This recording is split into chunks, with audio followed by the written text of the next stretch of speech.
मंगलमय मंगल करण वीतराग विज्ञान, नमो ताहि जातै भय अरहंतादि महान। करि मंगल करि हो महा ग्रंथ करन को काज, जातै मिलै समाज सब पावै निज पद राज। बहुविधि मिथ्या गहन करि मलिन भयो निज भाव, ताको होत अभाव है सहज रूप दर्शाव। कल हमने विष्णु के रक्षक पने का खंडन यह प्रकरण प्रारंभ किया था और कई सारे तर्कों के माध्यम से एक ही बात घटित करने की कोशिश की कि विष्णु लोक का रक्षक नहीं है, तुमने जो कल्पना कर रखी है वो मिथ्या कल्पना है। और तर्क इस प्रकार से दिए गए थे कि इस संसार में दुख के वस्तुएं ज़्यादा, सुख की वस्तुएं कम उतनी होती है। और रक्षण तो उसे कहते हैं जहाँ पर दुख उत्पत्ति के साधन ही ना होने दे, एक या विनष्ट होने के साधन ना होने दे। इन दो बातों से तुम्हारा रक्षणत्व सिद्ध होता है। ध्यान रखना, यहाँ पर पंडित जी क्या कहना चाहते हैं, प्रिवेंटिव सेंस में बात कर रहे हैं, क्यूरेटिव सेंस में बात कर नहीं रहे हैं। क्या कहा मैंने? प्रिवेंटिव सेंस में बात कर रहे हैं। मतलब देखिए दो बातें होती है, प्रिवेंट और करेक्ट। अगर किसी को वैसे शायद ना भी पता हो आपको, बट ऑडिट में लगभग 3 शब्दों का प्रयोग होता है, प्रिवेंट, डिटेक्ट, करेक्ट। ठीक है, प्रिवेंट को अकेला रखा जाता है, डिटेक्ट और करेक्ट को एक साथ रखा जाता है। तो प्रिवेंट मतलब क्या? कोई गलती होने ही ना देना। और डिटेक्ट एंड करेक्ट मतलब क्या? गलती हो गई, तुमने उसको पकड़ लिया और उसको सुधार लिया। पंडित जी कहते हैं या तुमने गलती को देख ली, उसको सुधार लिया, हम उसको बात कर ही नहीं रहे हैं। हम तो ऐसी बात कर रहे हैं कि तुमने आपत्ति आने ही क्यों दी। रक्षा तो फिर रक्षा किस नाम का? देखो, राजा ने पूरी जितनी भी राज्य की सीमा है सब जगह सिपाही तैनात कर रखे हैं, अपनी संरक्षण दल को वहां पर बनाए रखा है ताकि कोई शत्रु आ ना सके। और फिर भी अगर शत्रु आकर के घुस जाए, आक्रमण करे, तो क्या कहा जाएगा? ये इसका डिफेंस एकदम बेकार है और पूरी प्रजा के ऊपर हम हल्ला मचा रहा है ये। तो कैसा राजा है? तो राजा तो प्रजा का रक्षक हुआ ही नहीं। प्रजा का रक्षक तो तब कहा जाता कोई आपत्ति नहीं आने देता प्रजा के ऊपर, बराबर है। बस ऐसी बात कर रहे हैं। विष्णु तो उस मतलब रक्षण तो तब करेगा जब कोई किसी के ऊपर आपत्ति ना आने दे। और यहाँ पर तो आपत्तियों के ढेर देखे जाते हैं। सुख तो होता है राई बराबर, और सुख भी कौन सा? इंद्रिय सुख, वो भी तुच्छ क्षणिक होता है राई बराबर। और दुख होता है पहाड़ बराबर, इतना तो दुख होता है। और फिर विष्णु ने रक्षण का कॉन्ट्रैक्ट लेकर के क्या किया, बराबर। ऐसे कुछ तर्क अपन ने कल देखे थे। और आज अपन को, जैसे मैंने कहा था, थोड़ा सा पैराग्राफ पढ़ना है। लगभग अपनी चर्चा तो हो गई थी कल की, बट थोड़ा पैराग्राफ पढ़ना है, उसके ऊपर थोड़ा सा विश्लेषण भी करना है। Page 108 second paragraph, 108 first paragraph, sorry first paragraph से अपन को देखना है। तब वो कहता है यह जीवों के अपने कर्तव्य का फल है।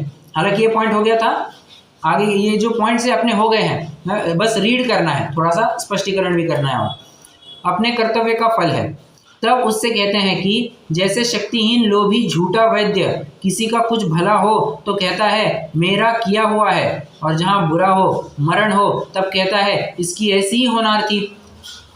मतलब जो मायाचारी होता है ना, मायाचारी कहने की अपेक्षा जो अपनी गलतियां जल्दी एक्सेप्ट नहीं करता है, ऐसा व्यक्ति क्या करता है? कोई भी अच्छी चीज़ हो तो कहता है ये मैंने किया है, तुमको समझ में नहीं आता क्या, इतनी मेहनत से बनाया है। और अगर कोई गलत काम हो जाए, अरे वो क्या करे, ये वस्तु ही नहीं थी, क्या करे ये सामान ही नहीं था मेरे पास, क्या करे यार बहुत जल्दी में थे तो हड़बड़ी में हो जाता है, अब क्या करे, रोटी जल गई तो जल गई, अब क्या कर सकते हो उसमें, इसकी होनहारी ऐसी थी। अब ऐसा कह करके वो होनहार के ऊपर दोष बतलाता है, गलती हुई तो होनहार और अच्छा काम हुआ तो कर्तृत्व, ये अनीति तो संभवे ना ही, दोनों कर्तृत्व लेना है तो दोनों जगह लो और होनहार बतलानी तो दोनों जगह होनहार ही बतलाओ। देखो अगर दोनों जगह कर्तृत्व लेते हैं तो विष्णु विश्व का रक्षण करता है।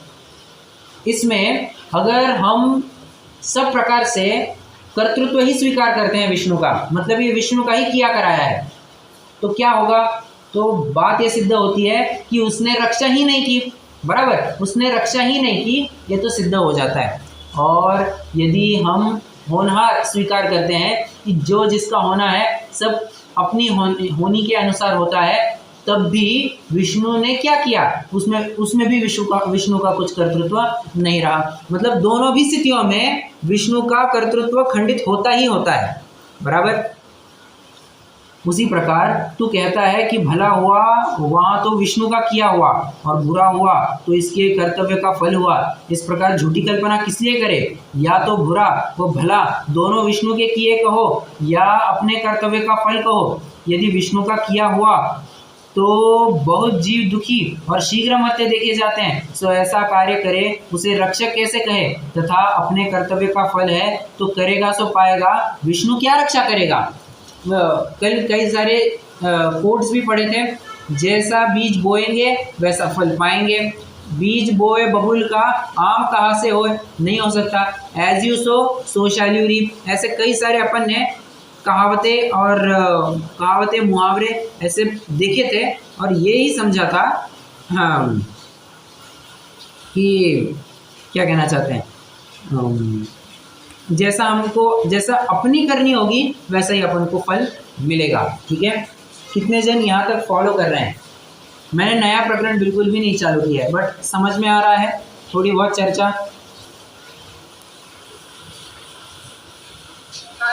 ओके चलो, अब अगला पैराग्राफ पढ़ते हैं।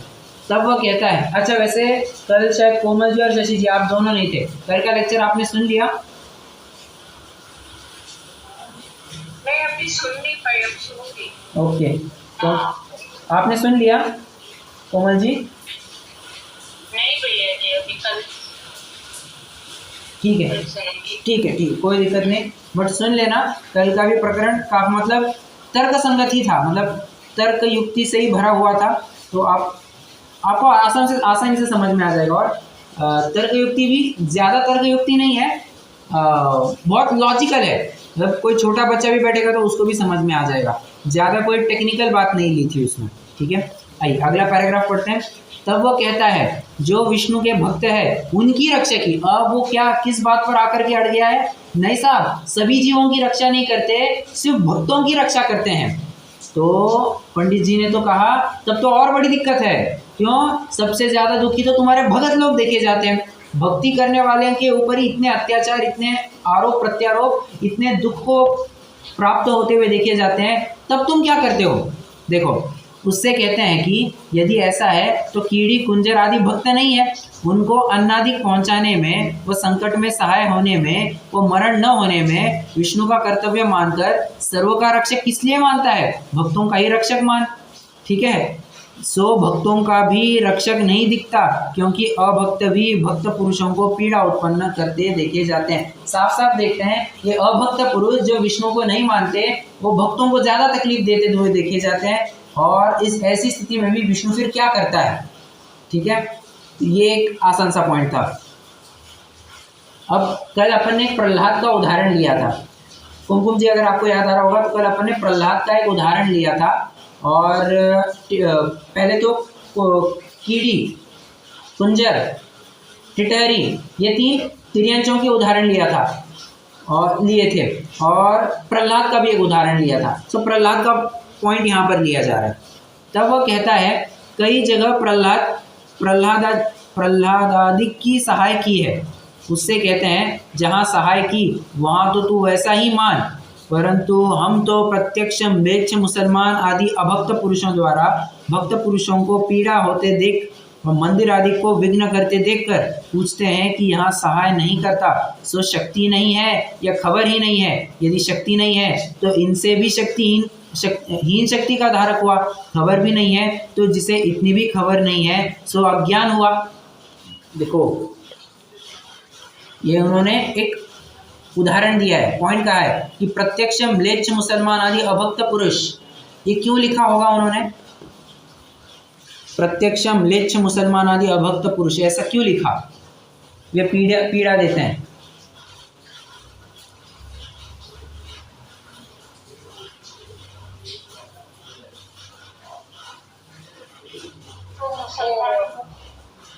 उस समय के हालात ऐसे होंगे। हाँ करेक्ट। उस समय मुगलों का पूरा आतंक चल रहा था। मुगल ही अपना अब शासन कहने की बजाय आतंक ही चला रहे थे एक प्रकार से, और डिक्टेटरशिप, तानाशाह जिसे कहते हैं, वैसी कुछ बात चल रही थी उस समय में।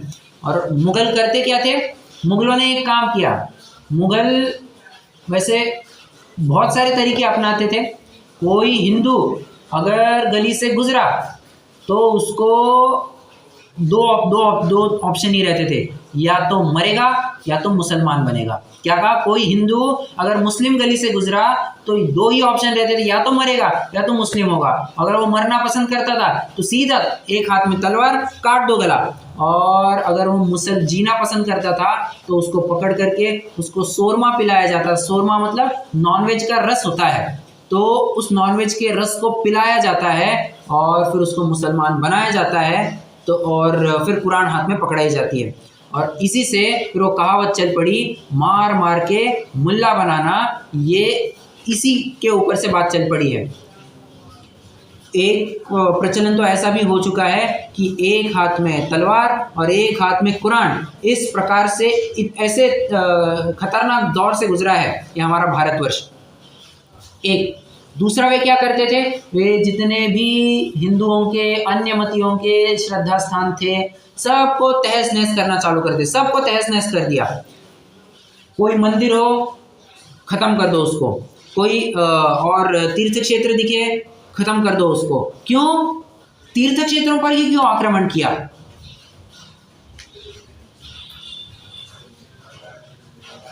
धर्म का मूल वही होता है ना। बराबर। अरे धर्म देखो, हम आज भी शिखर जी से जुड़े हुए हैं या नहीं जुड़े हुए हैं?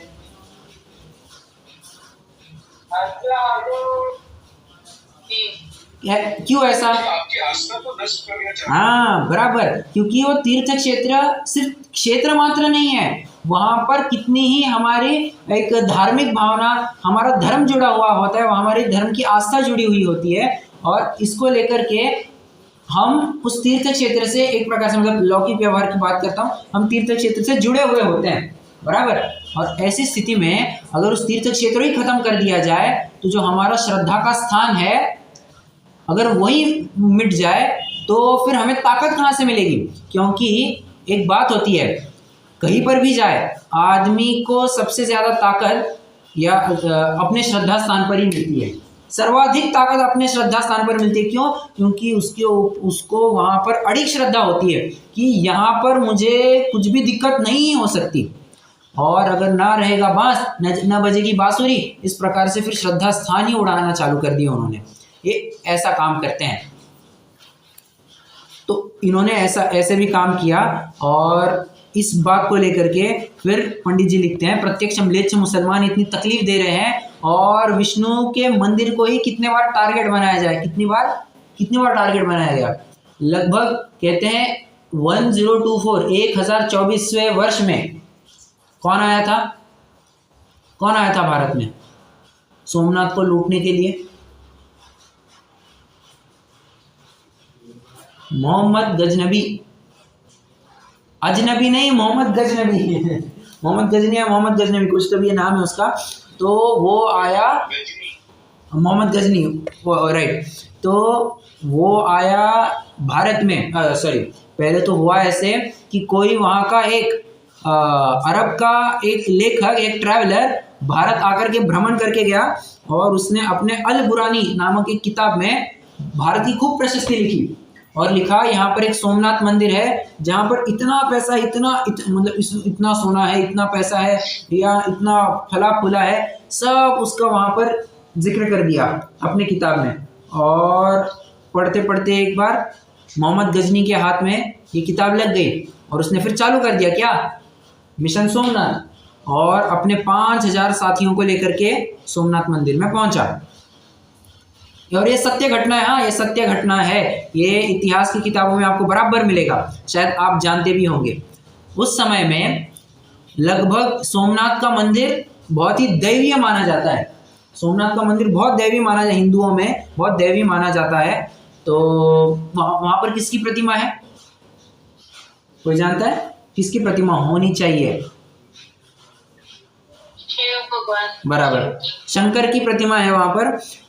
शंकर कैसे? सोम मतलब होता है चंद्र, और चंद्र कहते हैं कि बहुत टाइम से ये चंद्रदेव शापित था, तो शंकर ने कुछ कर करा के उसको शाप से मुक्त करा दिया, तो देयरफॉर सोम से सोमनाथ मतलब शंकर की बात आती है, ठीक है।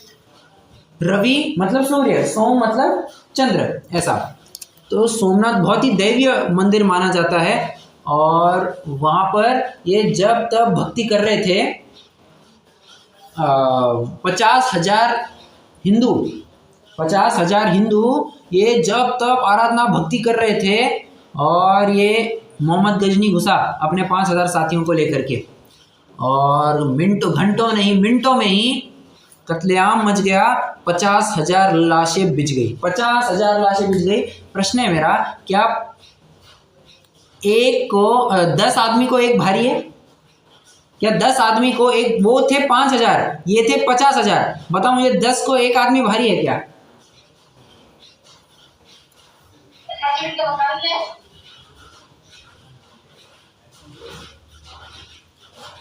अरे ये शस्त्र सहित थे ना? अरे ठीक है ना, ठीक है, शस्त्र सहित थे, 2 जन उसके शस्त्र से भिड़ रहे थे, तब तक 2 जन और पकड़ सकते थे, और 10 जन थे।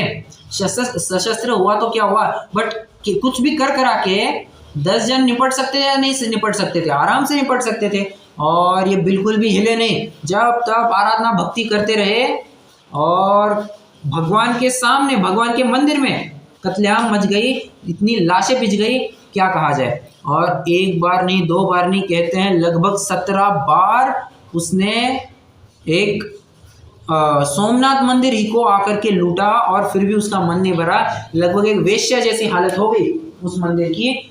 और इतना ही नहीं, जब दिल्ली सल्तनत हुई, दिल्ली सल्तनत चालू हुई, अलाउद्दीन खिलजी आया, अलाउद्दीन खिलजी जब आया तब उसने भी सोमनाथ को खूब लूटा, खूब लूटा, और पूरा माल अरब में लेकर के चला गया। और जब औरंगजेब था तो औरंगजेब ने भी फिर से एक बार सोमनाथ के ऊपर अटैक किया ही किया था, मतलब एक ही मंदिर के ऊपर कितना कितना अत्याचार किया गया। और तुम कहाँ थे? तुम्हारे इतने भगत लोग इतनी भक्ति कर रहे थे, क्या तुम अपनी आंखों के सामने इन सब तुम्हारे भक्तों को ही मरते देख सकते हो? तो काय के रक्षक तुम? देखो, अगर भारत की सरकार एकदम मतलब है, डिफेंस एकदम अच्छा है, स्ट्रांग है, और ऐसा डिफेंस स्ट्रांग होते हुए भी, पूरी पुलिस फोर्स तैनात होते हुए भी, एक आतंकी आकर के हमारे प्रजाजनों को, नागरिकों को मारना चाहे, तो पुलिस वाले के ऊपर लानत है। तुम पुलिस वाले इतने होकर के ये 10 लोग हम सबको मार गिरा रहे हैं, कि तुम्हारी क्या औकात है? ऐसा प्रश्न पुलिस वालों को किया जाएगा। सेम प्रश्न यहाँ पर विष्णु को किया जा रहा है, भाई तुम करते क्या हो, तुम सो रहे थे क्या? ऐसा प्रश्न यहाँ पर किया जा रहा है, ठीक है। तो विचारणीय बिंदु है, क्या वास्तव में कोई हमारा रक्षण करने वाला है? और एक बात समझना, यहाँ पर विष्णु रक्षण नहीं करता ये कह करके सिर्फ विष्णु के रक्षणत्व का खंडन नहीं किया है, तो हम भी किसी की रक्षा नहीं कर सकते हैं। इससे ये बात सिद्ध होती है, क्यों? जब उनकी हिसाब से विष्णु ये सर्वोपरि ताकत है, एकदम सुप्रीम पावर में से एक है, तो अगर वो भी कुछ नहीं कर पा रहा है, रक्षा नहीं कर पा रहा है, तो हम अब तुम तो कौन हुए जो रक्षा कर सके। तो रक्षा करने का दायित्व छोड़ो, ना संभव है, ना आवश्यक है, और ना ही हमारा दायित्व भी है। हमें रक्षा करना, देखो रक्षा करने का विकल्प जरूर आ सकता है। क्या कहा? रक्षा करने का, किसी को बचाने का, जीव दया आदि का विकल्प जरूर आ सकता है, परंतु मैं इन जीवों की रक्षा करता हूं, अगर तुम ऐसी मान्यता करते हो, जानते हो, ये शायद कहाँ आया, शायद सर्व विशुद्ध ज्ञानाधिकार में ही होना चाहिए। वहां पर ऐसी बात लिखी, जो मुनि ईर्ष्या समिति पालते हुए ये विचार करता है कि मैं इन जीवों का रक्षण करता हूं, जानते हो उसको कहा है ये मुनि तो सांख्य से भी गया बीता है। क्यों? सांख्य ने तो कम से कम विष्णु को, ईश्वर को रक्षक बना दिया है, रक्षक बने का भार विष्णु के ऊपर डाल दिया है, ये तो स्वयं रक्षक बना बैठा है, तो ये तो सांख्य से भी गया बीता है, ऐसा कहा है। तो उसके रक्षणत्व का खंडन करके हम भी किसी का रक्षण नहीं कर सकते, हम सिर्फ अपने पुरते ही मर्यादित रह जाते हैं, इतना यहाँ पर बताना चाह रहे हैं। ठीक है, और लास्ट पॉइंट कहते हैं, और यदि शक्ति भी थी, जानता भी था, परंतु इच्छा नहीं थी, तब तो फिर स्वयं को भक्तवत्सल किस लिए कहता है? भक्तवत्सल भी तो नहीं रहा तू कहता है ना कि ठीक है, हमने एक सेकंड के लिए मान लिया कि तू भक्तों की रक्षा करता है, परंतु यहाँ भक्त ही ज्यादा दुख में दिखाई दे रहे हैं, तो स्वयं को भक्तवत्सल कैसे कहता है? भक्तों की रक्षा नहीं कर पा रहा है, बराबर। इस प्रकार विष्णु को लोक का रक्षक मानना नहीं बनता। ठीक है, ये विष्णु के रक्षणत्व का खंडन अपना कंप्लीट हुआ। अभी अपन महेश, जो कि विश्व का संहार करता है, ये प्रकरण अपन को प्रारंभ करना है। वे जो मानते हैं कि महेश यह संहार करता है लोक का, उसका प्रकरण अभी यहाँ से चलने वाला है। किसी को कोई दिक्कत आ रही है यहाँ तक?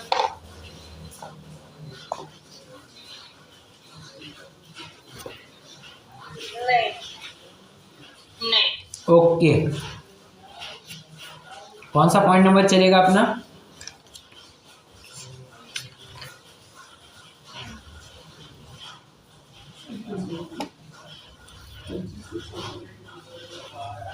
नंबर बताएंगे?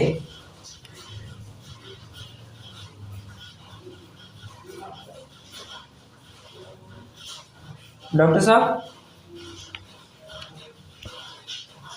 हेलो। हाँ जी। एक्चुअली मैंने अभी थोड़ा लेट ज्वाइन किया, मैंने वैसे पुराना तो 28 चल रहा था। करेक्ट, पुराना अपना करेक्ट नहीं, मैंने कुछ और ऐड किया ही नहीं था, 28 ही हुई अपना। अच्छा, 28 तक ही कल तक अपना हुआ था। आज अपन को 29 नंबर के पॉइंट से चालू करना है। आप अलग सा हेडिंग लिखिए, पहले तो अलग से हेडिंग लिखना है, महेश के संहारत्व का खंडन, महेश के संहारत्व का खंडन। और लिखिए 25 नंबर का पॉइंट, बी, ब्रह्मवादी महेश इस लोक का संहार करता है। ब्रह्मवादी का क्या कथन है? महेश लोक का, इस विश्व का संहार करता है।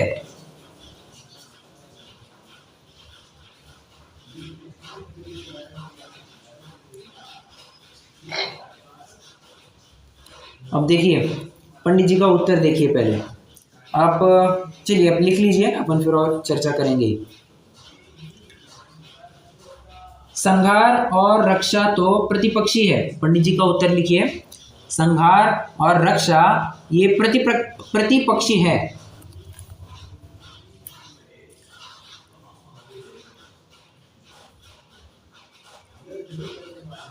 संहार और रक्षा तो प्रतिपक्षी है।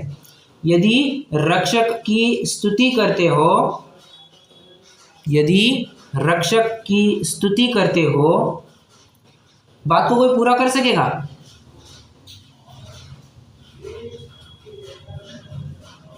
एनीवन? तो जो संहार करता है उससे उसकी स्तुति नहीं करते।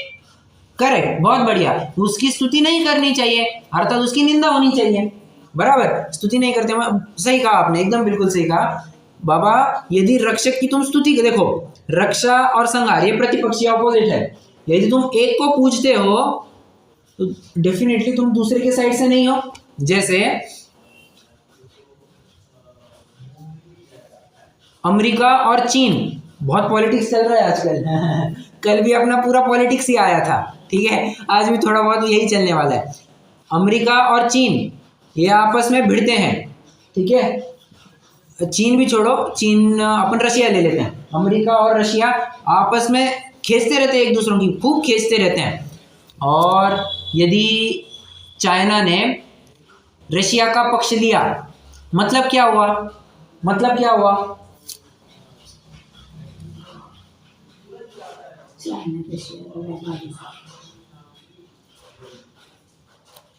वो अमेरिका का भी दुश्मन हो। परफेक्ट, वो अमेरिका का दुश्मन हो गया, बराबर।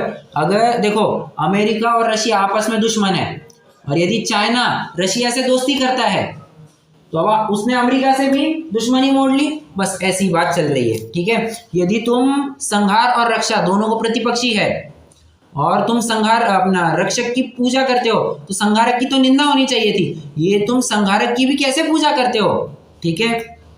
यहां तक हो गया।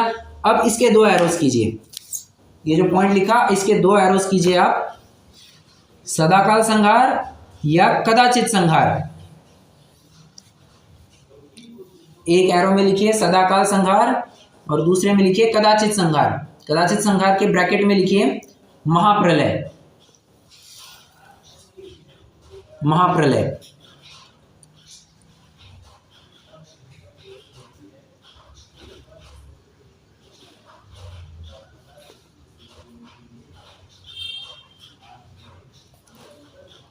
अब सदाकाल संहार के नीचे एरो करके लिखिए पहला पॉइंट, आज्ञा देकर परंतु किसे।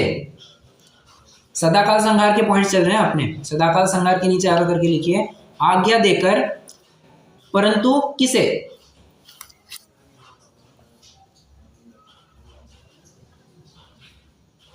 दूसरा पॉइंट लिखिए शक्तिहीनता। दूसरा पॉइंट लिखिए शक्तिहीनता। ब्रैकेट में लिखिए, ब्रैकेट में लिखिए टाइम बढ़ाया या लेबर बढ़ाया। याद आ रहा है अपन ने ऐसे कुछ पॉइंट्स देखे थे, टाइम बढ़ाया लेबर बढ़ाया। ब्रह्मा ब्रह्मा क्या क्या तर्जमा करने के लिए थे ना। हाँ, किसके लिए? बनाने के लिए। हाँ बराबर, करेक्ट करेक्ट करेक्ट। जो ब्रह्मा सृष्टि की रचना करता है तो उसमें अपन ने पॉइंट्स लिए थे, बहुत अच्छा। तो ये यहाँ पर भी यही पॉइंट लिखना है, शक्तिहीनता, और ब्रैकेट में टाइम बढ़ाया या लेबर बढ़ाया, ठीक है। अब तीसरा पॉइंट लिखिए इच्छा, और एक एरो करके लिखिए छोटा सा दुख, मतलब इसकी इच्छा हुई तो दुख हुआ।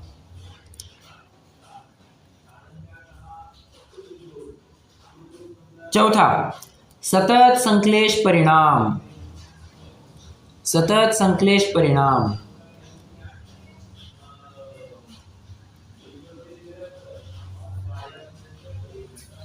पांचवा पॉइंट लिखिए परम ब्रह्म की अशुद्धता, परम ब्रह्म की अशुद्धता सिद्ध हुई, परम ब्रह्म की अशुद्धता सिद्ध हुई।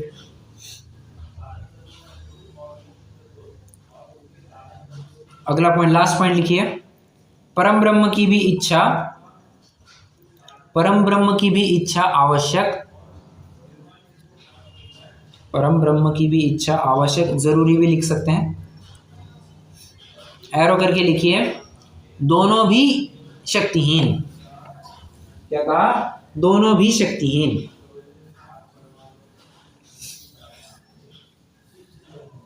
हो गया यहां तक लिख करके?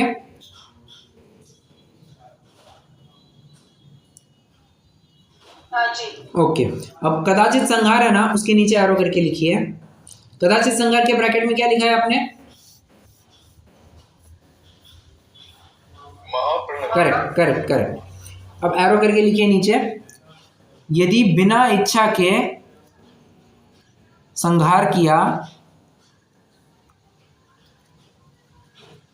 यदि बिना इच्छा के संहार किया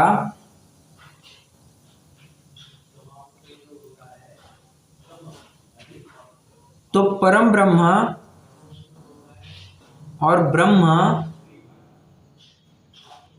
तो परम ब्रह्म और ब्रह्म इनके साथ विरोध सिद्ध हुआ, इनके साथ विरोध सिद्ध हुआ।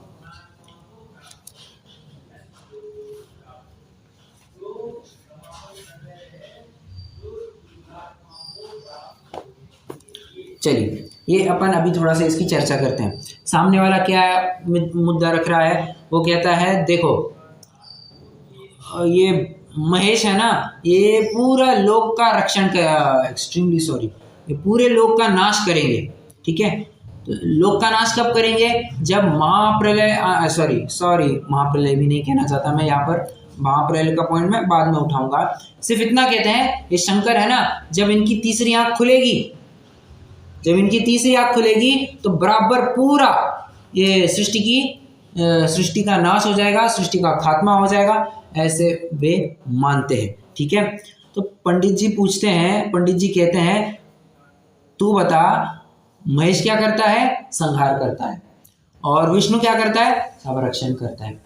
दोनों तो प्रतिपक्षी हुए, तो अगर तुम रक्षण करने वाले की पूजा करते हो तो संहार करने वाले की तो निंदा होनी चाहिए थी ना, तुमने उसको भी पूजनीय बना दिया, तो ये तो कैसी बात हो गई। जैसे एक कोई बहुत ही सज्जन आदमी है, सज्जन आदमी है, किसी भी प्रकार का कोई करप्शन नहीं करता, कुछ नहीं, एकदम सादा सरल नेता मान के चलिए, बहुत स्ट्रेट फॉरवर्ड नेता है। ऐसा नेता मिलना मानो कल्प वृक्ष के समान हो जो ना करप्शन करता है ना कुछ करता है, एकदम शांति से अपना अपना लोक कल्याण का कार्य कर रहा है, सोशल रिस्पॉन्सिबिलिटी अपनी निभा रहा है। तो इसके प्रति आपको बहुमान आएगा या नहीं आएगा? अवश्य आएगा। और यदि आपको ऐसे व्यक्ति के प्रति भी बहुमान आने लग जाए जो पहले करप्शन का पैसा मांगता है, पहले मेरे खाते में 1 करोड़ रुपया होना मांगता, खाते में मतलब कैश में 1 करोड़ रुपया होना मांगता, तो ही मैं तुम्हारा ये काम करूँगा, और इसके प्रति भी अगर हमको महिमा आए तब तो ये बात जचती नहीं है कि हम किसी अच्छे व्यक्ति की भी प्रशंसा कर रहे हैं और उसी के साथ साथ उसके बुरे व्यक्ति की भी प्रशंसा कर रहे हैं। ये तो बिल्कुल भी अच्छा नहीं रहेगा। अब पंडित जी पूछते हैं, तूने कहा ना कि संहार करता है, तो हम पूछते हैं कब करता है? सदाकाल संहार करता है या कदाचित संहार करता है? ठीक है, ये अपने अपने लिखने के लिए, समझने के लिए अपन ने इन टर्म्स का यूज़ किया है, सदाकाल, कदाचित। ये पंडित जी के टर्मिनोलॉजी में आपको शायद ना मिल पाए, बट ये अपन ने इंट्रोड्यूस, अपन ने मतलब ये मैंने जैसे नोट्स बनाए हैं, ये मैंने प्रवचन सुन करके मैंने लगभग वही पॉइंट्स थोड़ा बहुत मॉडिफाई कर आके मैं आपको बता रहा हूँ। ठीक है, चलो अब सदाकाल संहार में सबसे पहला पॉइंट क्या था? आज्ञा देकर, बट किसे? बराबर, यदि तुम कहते हो कि किसी को आज्ञा देकर नाश करवाया, तब तो नाश करने वाला तो वो व्यक्ति हुआ, तुमने नाश किया, ये कैसे कह सकते हो? ये तुम नहीं कह सकते। और यदि तुम कहोगे कि किसी दूसरे व्यक्ति को सृष्टि का नाश करने के लिए कहा, तो एक और आपत्ति क्या आएगी? एकदम बेसिक आपत्ति क्या आएगी?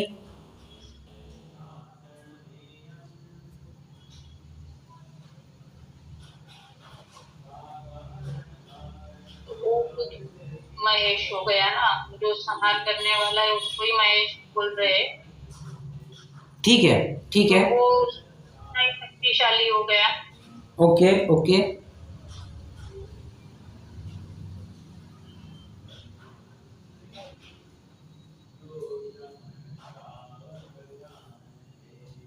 अरे यदि वह दो व्यक्ति, हाँ बोलिए, हाँ करेक्ट, अद्वैत पने का न खंडन हो गया। तुम जो कहते हो कि अद्वैत था, अद्वैत कहाँ रहा? जब तुमने किसी दूसरे को काम कहा कि ये काम कर दो, तो अद्वैत पना तो सिद्ध नहीं हुआ। और यदि तुम कहते हो कि वो दूसरा कोई और नहीं, वो मैं ही हूँ, तो जब तुम ही हो तो दूसरा व्यक्ति है, ये कैसे कह सकते हो? जब तुम ही उस रूप हो तो कोई दूसरा व्यक्ति है, ये तुम कैसे कह सकते हो? ये बिल्कुल भी नहीं कह सकते। ठीक है, तो पहला पॉइंट हो गया। दूसरा पॉइंट, टाइम बढ़ाते हो या लेबर बढ़ाते हो? तुमने विश्व का नाश करने के लिए आगे पीछे नाश किया या क्या किया? एक साथ नाश करने के लिए तुमने अपने हाथ पैर आदि बढ़ाए, तुमने लेबर बढ़ाया। जो कुछ भी कहोगे तुम में तो इससे शक्तिहीनता सिद्ध हो ही जाती है। कैसे शक्तिहीनता सिद्ध होती है? कोई प्रूव करके दिखाना जरा।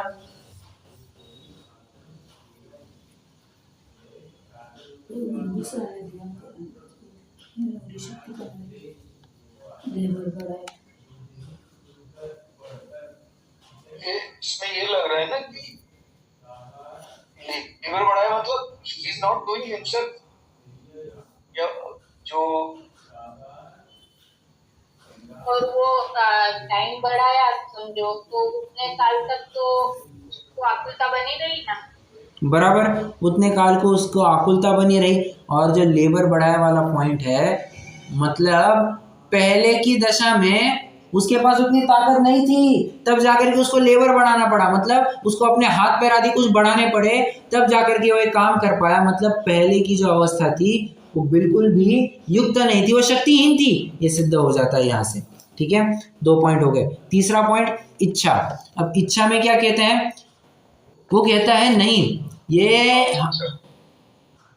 कहता है इच्छा की और विश्व का संहार हो गया। महेश तो इच्छा मात्र का करता है। वो क्या कहता है, सॉरी मैं थोड़ा सा उत्तरी पहले बोल गया। वो क्या कहता है? महेश ने इच्छा की और इस सृष्टि का संहार अपने आप हो गया, अपने आप से हो गया। तो पंडित जी उसको पूछते हैं, तू बता, ये इच्छा हुई तो कार्य तो जब स्वयं से हुआ है, तब तुमने क्या किया?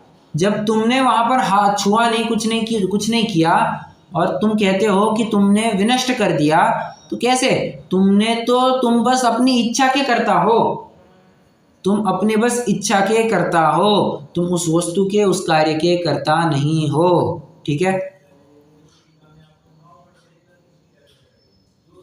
चलो और चौथा पॉइंट लो। चौथा पॉइंट क्या कहते हैं? सतत संश्लेष परिणाम। आप स्वयं विचार कीजिए, एक टीचर है जो बराबर से दिन रात मेहनत करके पढ़ाता है, और एक कसाई है। किसके परिणामों में आकुलता आपको ज्यादा नजर आएगी? या आप एक काम कीजिए, आप 2 स्क्रीन इमेजिन कीजिए। एक जहां पर टीचर बच्चे की पिटाई लगा रहा है, इतनी जोर से पिटाई लगा रहा है उसकी हद नहीं, एक। और दूसरा फिल्म ये लीजिए, कसाई एकदम शांति से, एकदम धीरे से, एकदम प्यार से नॉनवेज को काट रहा है। ठीक है, प्रश्न है मेरा, दोनों में से ज्यादा कसाई कौन? किसके संश्लेष परिणाम ज्यादा?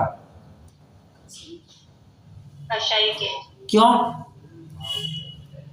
क्योंकि वो तो उसकी जान ही ले रहा है, और वो टीचर तो उसको मार रहा है उसको कुछ सिखाने के लिए, कुछ बनाने के लिए। बराबर, तो वो मार रहा है, जान से नहीं मार रहा है, वो अपने बेनिफिट के लिए।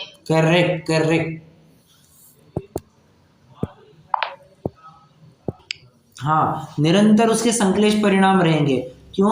कसाई का दिन भर रात दिन यही काम चलता है, क्या? काटा काटी, या ये आज मुर्गा काटा, आज बकरा काटा, और आज मच्छी काटी, और इसी में काटा काटी। अरे देखो, हमारी माता जी कह रही है, ये छोड़ो ना, ये सब क्यों बताते हो? हाँ, अब अरे आजकल के ज़माने में तो एक तरह से नॉर्मल हो गया है। मैं ये नहीं कह रहा हूँ कि इससे मैं कोई उसको प्रमोट कर रहा हूँ, बिल्कुल भी अपन प्रमोट नहीं करते उस बात को। बट बात ऐसी है ना कि अगर केवल ज्ञान होने के बाद ये सब झलकने में आएगा ही, तो अभी थोड़ा सा मैं ये नहीं कह रहा हूँ कि एक धर्म भावना होना, एक वात्सल्य भावना होना, ये सद्गुण है फिलहाल के लिए, परंतु सिर्फ वात्सल्य भावना रख करके काम नहीं चलेगा, एक वीतराग भाव भी आना पड़ेगा। तो सुनने की भी ये सब तैयारी होनी चाहिए अपनी। ठीक है, क्यों? कभी किसी स्थान पर ऐसे जाना बनेगा तो वहाँ पर यही सब अगर देखने को मिलेगा तो क्या करेंगे? तो सामने वाले को तो ये नहीं कहा जैसे तुम हटाओ, मुझसे देखा नहीं जाता, तो तुम देखना ही पड़ेगा। तो थोड़ा सा एक्सेप्टेबिलिटी उस बात को लेकर के होनी चाहिए। ठीक है, खैर अगर चाहते हैं तो फिर मैं नाम भी नहीं लूँगा। देखो निरंतर माराकाटी के अगर परिणाम होंगे तो क्या तुम्हारे अच्छे परिणाम होंगे? बिल्कुल भी नहीं होंगे। निरंतर संश्लेष परिणाम होंगे तो कितना तीव्र बंध होगा तुमको, और संश्लेष परिणाम का फल तो नरक लिखा है।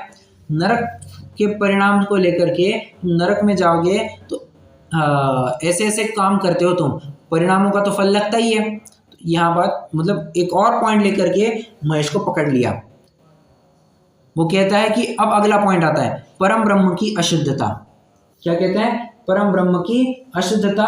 वो क्या मानते हैं? ब्रह्म तो साक्षीभूत रहा, ब्रह्म तो साक्षीभूत होता है।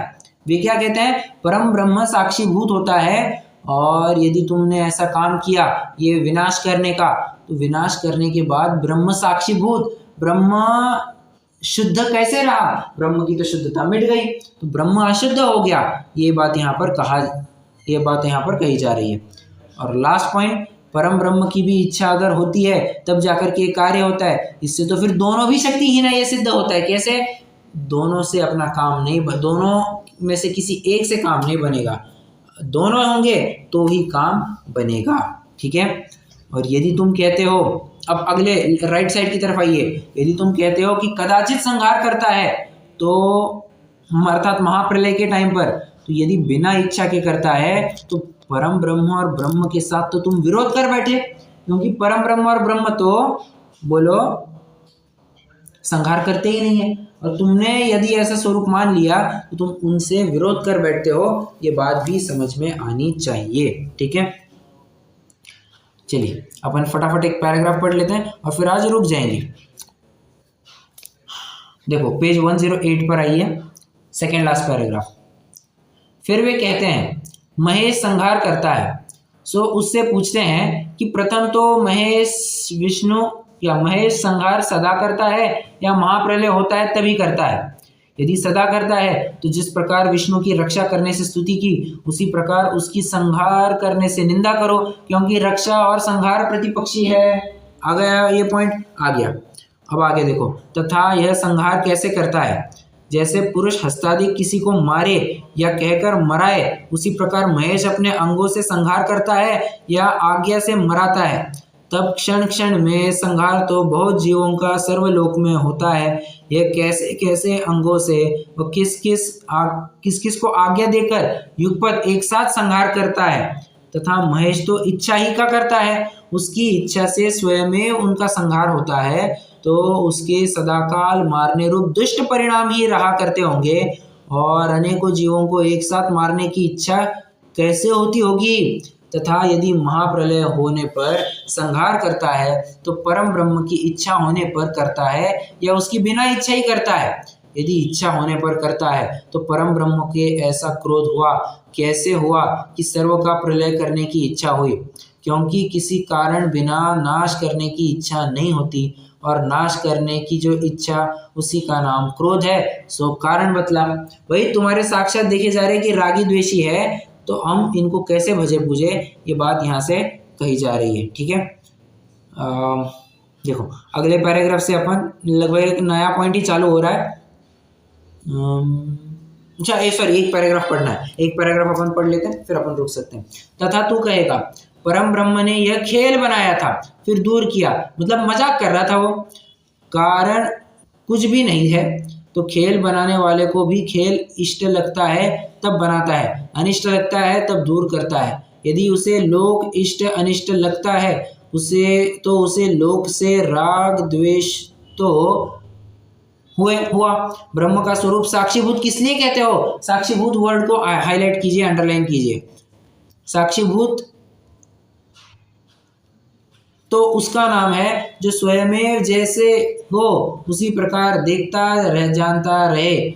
यदि इष्ट अनिष्ट मानकर उत्पन्न करे नष्ट करे, उसे साक्षीभूत कैसे कहे? क्योंकि साक्षीभूत रहना और कर्ता हर्ता होना यह दोनों परस्पर विरोधी है, एक को दोनों संभव नहीं है। ठीक है,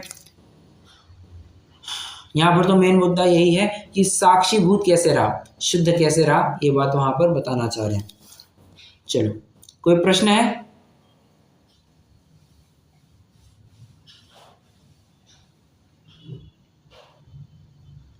नहीं। चलो रुकते हैं, जिन वर्ड स्तुति करेंगे।